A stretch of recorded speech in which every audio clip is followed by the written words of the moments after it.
Welcome to Glory Stories with Dr. Elizabeth Vaughn.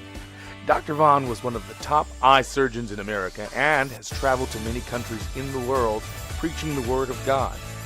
She also opened up an eye surgery center in Beijing, China, where she did free eye surgery on those in need. Dr. Vaughn will be sharing many of her personal experiences from God. In addition, you will hear of others that have known God in an intimate way and seen His miracle-working power. As you hear about how God has worked in the lives of others, our hope is that you will be changed forever. Get ready for God to heal you, deliver you, and transform your life as you sit back and enjoy these glory stories. Welcome to Glory Stories today. I'm going to share with you today an interesting adventure, my first trip into China. This was way back at the beginning of 1981. January of 1981. I was coming back from the Middle East, actually, and in the airplane, flying back from the Middle East, the Lord spoke to me and He said, "Go to China and do it now." Well, I'll tell you, I'd been gone for about 2 or 3 weeks in the Middle East, and when you get back, I have a solo practice of medicine. I'm an eye surgeon. When I get back from a trip like that, I have stacks of paperwork to do. Patients need attention, lots and lots, an overload of work, and yet the Lord had said to me, "Go to China and do it now." So I always obey God, whatever He says. So as soon as I got back, in addition to doing all of my medical work, I start trying to get visas to go into China. I tried and tried. I tried and tried and tried, and I couldn't get any visas. I keep trying and trying. I couldn't get any visas. So finally, I say, we're just going to go to Hong Kong, and God will give us a visa there. So I booked flights to Hong Kong. We go to Hong Kong. And in a few days, we did get a visa. They put us in an English-speaking group of 8 people and took us into Guangzhou, China, which is the southern part of China. And here you remember, this is the middle now of winter. This is January of 1981. It's a time when China has just come out of the Cultural Revolution. They're not used to having visitors, tourism is zip back then, and so the facilities were really not available for tourists like we were, but they took us in, and even in January in Guangzhou, it's a southern part of China, and it's kind of like Miami would be in the winter in America. So the temperature was pretty nice. I had on a light jacket, or some people had on light sweaters. We got to walk about in an open market and walk among the people, and the people were so sweet and so kind. I fell in love with the Chinese people right away. They all had on Mao outfits. All of the adults were wearing them, mainly navy blue trousers and Mao jackets and little shoes, and everybody was dressed the same. The only colors that you saw on anybody were on the babies, and the babies had on, baby colors, which was refreshing, but everybody else just had on Mao jackets, Mao slacks, and everybody was walking. Some people had bicycles, but most people were just walking. There was rarely a motor vehicle seen at all, period. People didn't have them. The government had a few, but the people didn't have any. So everybody was either walking or bicycles. And in the marketplace, I found things very interesting because, we don't really eat cats or dogs. Where I come from, we don't, but they were for sale in the market, for sale for eating purposes. And then, I was walking along and I saw some strange looking, I didn't know what they were, bundles. They were bundles. Some of them were maybe 3 inches high, some of them were 4 inches, some of them were 6 inches. And I was standing across the walkway looking at these bundles of things, and I couldn't figure out what they were. So I step a little closer to them, and I see that what they are, you wouldn't guess it. They're centipedes tied together, different lengths of centipedes tied together. So the food things available for food over there were very different and unusual and strange. Wherever we went, if you wanted water, whether it was water to bathe in or water to cook with, you started with brown water. The water was just brown wherever you went. And the hotel rooms, they didn't have any locks on the door. Well, they didn't really need them because the people there were so honest. You could have if you had a Rolex watch or a stack of $100 bills or something on your nightstand, they could dust around it, but they wouldn't They wouldn't touch it, they wouldn't take it. So that there were no locks on the hotel doors. Well, that was certainly a new experience for sure. But you know, I noticed that people were so easily pleased, I guess you'd say. They were happy with simple things. Like, you know, one man would have a little bird cage with a little bird in it, and he'd take it for where he was going on a walk, and he'd just keep it there, and he was so, it made him so happy just to have a little bird with him. Or a cup of hot tea. Just a simple thing like that. Simple things were pleasing to them. They didn't have any shopping malls that had 300 different kinds of athletic shoes to choose from. Their life was not cluttered with the things that sometimes our life is cluttered with. They were simple people, sweet, honest people, easy to fall in love with people, which we fell in love with them right away. So Guangzhou was a very pleasant experience. And then they put us on an airplane. Now, remember, they're taking us on a tour of China. So we're going wherever they take us with the communist guide that they gave us. We're seeing what they want us to see. But we're grateful to be in China. God told me to go, so we're going. Okay, so then they fly us from Guangzhou, which is like southern China. They fly us to Beijing, which is far northern China, like Minnesota would be in America, in January. You know what that would be like? Freezing, freezing cold. And they took us straight from the airplane on a walking tour of the Forbidden City. The wind was blowing. It was freezing cold. We had on light jackets that we'd been wearing in Guangzhou. And they took our luggage to the hotel, which had our heavy coats in it. So here we are in light jackets. I don't know what the temperature was, but it was for sure below freezing.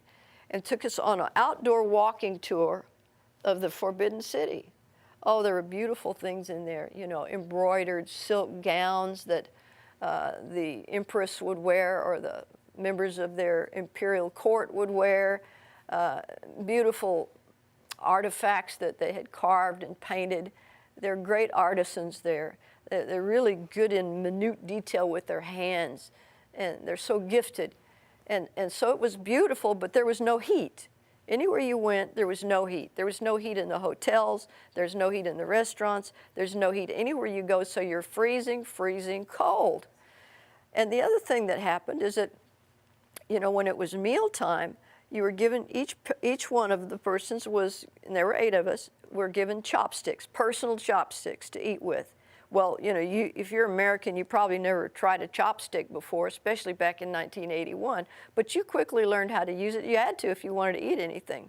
So there was a round, what we would call Lazy Susan, but they put the various dishes on this round thing in the middle. None of those dishes had serving utensils in them. So you would use your chopsticks and put things on your plate and eat with your chopsticks, and everybody else would do the same. It would come back around, you'd put your chopsticks in, they'd put their in the same bowl. So everybody, if anybody was sick with whatever kind of infirmity, it was being passed around to everybody in the group. So everybody in the whole group ended up sick, either with gastrointestinal problems or with respiratory problems, because it was freezing, there was no heat.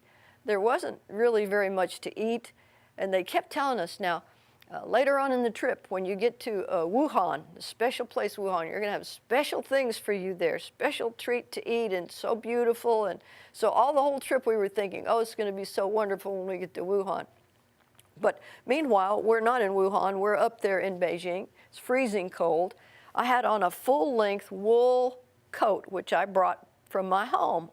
But the wind was going through that just like I was wearing chiffon. It was like, it wasn't warm at all. I was freezing. So one day we took a little trip away from the group. They let us go, and so we went to a store there in Beijing, a department store. And so I went to look to see if I could find a warmer something to wear. So I saw this area that had silk jackets. And so I start trying on silk jackets. Well, to begin with, you know, I'm blonde, blue-eyed, and they never even saw anybody that looked like me before. So I already had a crowd of people everywhere I was going. They were just looking and pointing and just wanted to see what I looked like, because they never saw a person like this skin and this hair and these eyes. They never saw this before. And so they were I was already like a rare, I don't know, a white rhino or something in the zoo. I had a big parade of people watching me. So here I was in the shop trying on jackets, silk jackets. Well, I liked the red jacket, so I chose the red jacket and I wore that. But I'm telling you what, it was just a short jacket, but it was so warm. It had layers of silk on the inside of the jacket, and the wind wouldn't get through that. And so it was really warm and really nice. I actually, even when I got home, I wore that silk jacket over and over and over until I had it so frayed and worn out, I finally had to give it away. But I love that red silk jacket. Later on, I found out why they were around me in the department store looking at me like some freaky person, because I found out that what they do, they happen to wear red when you're going to be married, or it's a married color. You know, that's when you wear red. And I just bought it because I liked the red jacket. Then when we went from Beijing, we went up to the Great Wall of China. Oh my, what a phenomenal place that is. You know, it was built 2,000 years ago. And the thing is 4,000 miles long, 4,000 miles long. At that time, they said that that's the only thing that the only man-made thing that they could see from outer space. And it took them 200 years to build it, with many, many lives spent during those 200 years. But since there wasn't tourism back then, it was really kind of like in a semi-torn down state, at least where we were. Parts of the wall were totally torn down, but where we were, you know, you could go up the steps, and the steps were not like ordinary steps. They were more like, I'd say 45 degrees or maybe more steep than that, climbing up those steps. And I climbed as far as I could go out on the far end of the wall. No, I don't mean 2,000 miles, but, you know, as far as I could go in that part. And I stood up there, you know, and I prayed over the nation of China. The Great Wall of China is in the far north part of China, and so I could stand there on the Great Wall of China. I could prophesy over the nation that God would bless the nation. He would bless the nation and visit the nation and bring people into His kingdom of God. And it was a time that I will never forget. Great Wall of China. I've been able to visit it many times since then, but that was my first visit, and it was something that's always been in my mind. What a fabulous trip. So, you know, part of the time we got to see, like they would be carving on jade or carving on ivory, and people would be just doing these things with their hands and with a little bit of machinery and creating such beautiful, wonderful things. They like to do things in meticulous detail. One such interesting thing, you could buy little bottles or bigger bottles, any size bottles, but they would put a paintbrush with a 90-degree angle on the end of it, and they would put it on the inside of the bottle, and they would paint the bottle from the inside of the bottle. And so, you know, it would, I mean, have you ever seen a bottle painted from the inside? Then they routinely did that, and it's beautiful artwork, beautiful. So then, finally, when the day came that we did go to Wuhan, it's a little farther south than Beijing, but it's still freezing cold. It's still in the middle of January. And the lake, they had told us, oh, this will be a beautiful lake here. You enjoy this so much. So the lake was frozen, and we were frozen. Everything was frozen. And in this great feast that we were looking forward to having, they'd been telling us the whole time, this great feast. So when it finally came, you know what it was? It was a great big fish that it looked like a carp to me. You know, it had big scales on it. It had eyes and head and scales and fins, and the whole big carp, just the whole carp, with black sauce poured over the top of this fish. And that was our huge special treat in Wuhan. So how do you eat a carp with black sauce on it? With chopsticks. So you take your chopsticks and you grab a piece of scales, skin, bones, meat, black sauce, and you know, you put it on your plate. And so that was our great surprise in Wuhan, which I think all of us were surprised, but maybe not the same way that they thought we would be surprised. But you know what? They were giving us the best that they had. They were doing the best that they could for us, and we knew it, and we appreciated it. And their kindness, their love, their gentleness, their simplicity, all of those things far overruled the fact that you had brown bath water and you had to decide, am I going to get cleaner getting into it or dirtier getting into it? But you were grateful that they were just doing their very best for you. Well, when it came time to fly out of Wuhan, as I mentioned, it was extremely cold there, and they took us to the airport. It was a small airport, and it was blizzard, literally blizzard conditions, blizzard. And so they didn't want to fly the plane because there were blizzard conditions. Now, some of the people in our 8-person group went to the bar about that time in the airport. And so they were getting pretty happy in the bar drinking. And meanwhile, I was looking out the window, and the lady traveling with me, her name was Jerry, and we were looking out the window. We were watching the airplane. That was the airplane we were supposed to take off on, but it was a blizzard outside. And so the airline didn't want to take it off. They felt like it wouldn't be safe to fly in those weather conditions. But the people in the bar kept getting happier and happier. Finally, they came out of there and they said, you know, we want to go now. We want to go now. And they started being very demanding about, we want to go now. So, you know, the airline was bending to their wishes, and we were looking out the window, and what we saw was a man right out there on his bicycle, with, it was not a broom like you think of a broom, but it was a broom made out of sticks. Not straw, but sticks. And he climbed up on the wing of the airplane, and he took this broom and he stuck it in a bucket of some sort of solution, and with these sticks, he was painting the wing of the airline with this. And then he'd get up on the other wing and he'd do the same thing over there. That's the way they prepared this airline for takeoff. You can imagine how safe that was. But everybody from the bar was demanding to leave. So finally they load us into the airplane. Jerry, the lady traveling with me, was sitting by the window, and I was sitting by the aisle. And, you know, she loved to be looking out the window. Well, you're looking out the window as that thing was taking off. It was like looking into a bed sheet that was white. It's just, you could see absolutely, positively nothing out of that window because it was just white. It was just white. So I was trying to comfort her a little bit. I said, oh, Jerry, you know, don't worry. God has angels that'll take care of us. Something. I was talking to her a little bit. She says, don't talk to me. So I stopped talking to her. She was petrified. Well, we finally did land back in Hong Kong safely. We did go home. And I'll say that trip made us absolutely fall in love with the Chinese people. So we went back many, many times after that. The next time we went back was in the fall of that same year with a woman, a famous evangelist that I'll have to tell you about her in another glory story. Her name was Nora Lamb.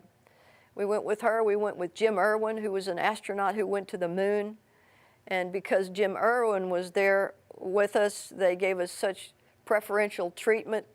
We got to stay in the State House in Beijing, which was the place where they put dignitaries and very special people that we would never have an opportunity to be there. But because we were with an astronaut, they put us in that place where presidents of nations were right down the hall, and here we are with them.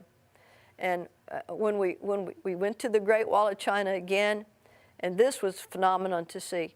Jim Irwin, the astronaut, he ran. I watched him. He ran up those steps, which most people could hardly even walk up. You know, I told you those steps were at least a 45-degree angle, and he didn't walk up them. He ran up those steps. That's the kind of shape that he was in. But Nora was Chinese, and she had lived through the Cultural Revolution, and it had affected her life greatly. So at that point in time, the revolution was over, and she was back in her homeland, and she cared for the people and loved the people and wanted to help them in every way. You know, we ended up going back to China so many times. Actually, I spent a whole lot a whole lot of my life there for 10 or 15 years. I'd end up going back 2 or 3 times a year to China and built an eye surgery center in Beijing and did a lot of free surgery on poor people there. But on one occasion, I'm going to tell you what happened. I was invited by the Chinese Academy of Medical Sciences to come and lecture in Beijing. And I didn't know if they were going to want me to do surgery or not. But I thought, you know, they might want me to do surgery, and if they want me to, I better take some instruments along. Well, I got to thinking about their instruments. I didn't know what kind of instruments they'd have, and I thought I better take my own instruments because all the surgery we do is through an operating microscope. So you need microsurgical instruments to do microscopic surgery. So I thought I better take my instruments. Well, there were 2 ladies going with me on that particular trip. One was Jerry, who didn't like anything medical at all. I mean, she just didn't want to hear about it, look at it. She didn't want to know anything about medicine.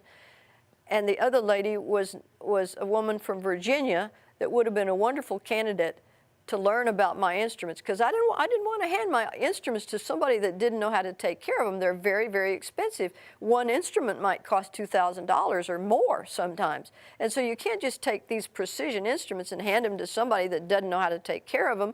They might just bump it a little hard against something and completely ruin the instrument. So I thought I need to teach one of these women how to take care of the instruments, how to clean them, you know, gently clean them between cases.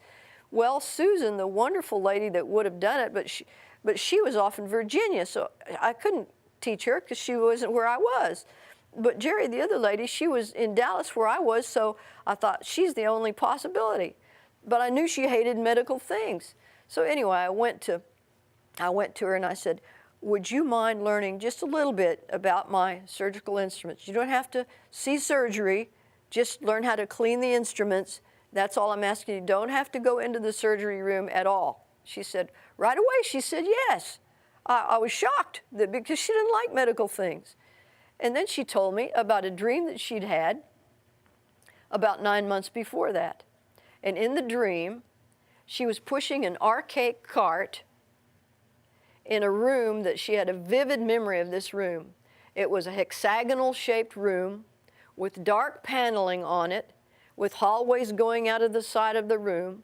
And in that room, she was pushing this archaic cart, and it had my surgical instruments on the cart. Well, because of that dream, she was willing to come and learn about my surgical instruments. So that's fine. So this is a funny thing she did. She came to my office, and I had surgery suites in my office. So I told my staff, I said, you know, put a gown on her, gloves, hat, mask, the whole thing, you know, like you'd use in surgery. Put them on Jerry, and we'll teach her to clean the instruments. Well, meanwhile, I had a waiting room where there was a closed-circuit television set. And all these people that are waiting to have their surgery done are watching me do surgery on someone on the closed-circuit television. So Jerry comes out in all this gown and glove and stuff, and she sees me operating on that closed-circuit television. Now, keep in mind, it's all done under an operating microscope, so you can't see me. You can just see my instruments, actually. You can see a little bit of my hands sometime, but mainly you can just see the instruments. She looks at that screen, and she turns to all this row of people over here waiting to have their surgery done next, and she says to them, are you going to let her slice on your eye like that? Now, she used the word slice, and this is microsurgery we're doing. This is precise, I mean, down to microns. I'm talking about microns. And that's what she says about it. So I said, Jerry, you need to just go. You need to just go home. You know, you don't need to be here anymore. So she left. She never really learned about my instruments. But so we went to China. The head of the ophthalmology department met me, and he and I were walking into this great, it's a beautiful building built by Rockefeller in 1921. It's called Peking Union Medical College Hospital, big long name. We were walking up into the foyer of that building, and Jerry and Susan were walking a little ways behind us. When we walked into that foyer, I heard someone say, this is it, this is it. I turned around and tears were streaming down Jerry's face. She says, This is exactly the room that she had seen in her dream. A hexagonal-shaped room, dark paneling, hallways going off in various directions. It's exactly the room that God had shown her 9 months before in a dream. So we knew we were exactly in the right place that God was sending us. That solidified that. And on some occasions after that, we had opportunities to share that dream and that occurrence with Chinese people. Usually they were high-ranking people, and usually in small groups where we felt comfortable enough to share that with them. And when we told them about the dream and about walking into the paneled room, you know, very often those people who were communist people, supposed to be communist people, they would say this. They would say, "The God has sent you to us. The God has sent you to us." Well, we usually say God, we don't say the God, but they said the God, and I think in saying that, they were more correct than we are, because there's really only the God that created heaven and earth. Everything else that people make gods out of are not really gods. But they recognized that the hand of God had sent us there, and He surely did. Well, I ended up returning on many times, which I don't have time to tell you all about that today. I'll have to tell you that on different occasions. But what I saw was phenomenal. That when people from the nation of China heard that I was going to be there, and I didn't make any announcements about it. I don't know how in the world they found out. But when they found out that I was going to be there, people would come from, well, I remember one man, he traveled 3 days and 3 nights just to get to the hospital in hopes that perhaps I could do his surgery.